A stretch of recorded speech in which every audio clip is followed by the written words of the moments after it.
53 mga pamilya quedan no hay casa durante el quema alinalabuan del Sabado madrugada. Yakan sa news team del GBPI TV11 con el mga queda biktima de quema. Aquí na purok 3 barangay Labuan tarikuhi con el mga cosas na pwede pa usa. Igual con si Abdullah Rashid.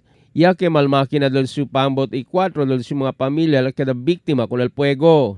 Di mio nana, di mio hermano, pati di amon, ya quema. Pati que di mio cuñado, ya quema también. Junto que el 4, pati di mio suegro. Aquí también que el 1, quemao. Con el mga biktima yung mandaan ay queda si Cap Ronald Oning Marabilla alina Labuan Elementary School, mentras no pa sila lugar para pone kanila. Yaman accommodate kita no, 4 room kita yang accommodate no kay uno kamera kita mga manada ba mga bata. Por eso ya decidia lang yo aki lang na eskwela. Kasi na covered code kita na malisod no kay prio kabarulan-ulan pa na ya decidia lang yo libe lang kina elementary school bali 4 room kita pwede man accommodate. El sospecho di Cap, candela y overloading na kuryente amol causa del quema.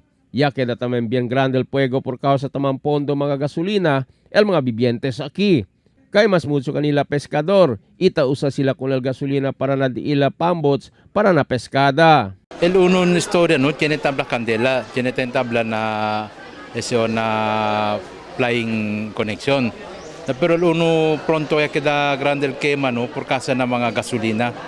Kaya estili na coastal area, el mayoría allí, mga badyaw sa Malbangingi, dahil trabaho, fisherman sila. At yun sila mga gasolina, mga bangka, and then mga makina nila kabakema.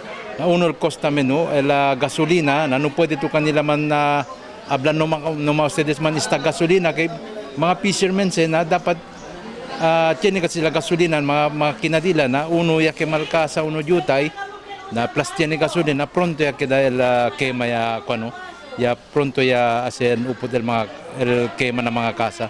Así como el Kapitan Marabilla, el mga biktima hindi mas pwede bira na lugar onde sila ya está. Pero tiene el lechera para planta con el diila nuevo mga kasa.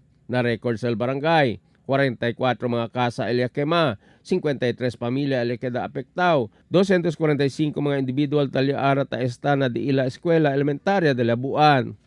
Emil Tuban, Dateline Zamboanga.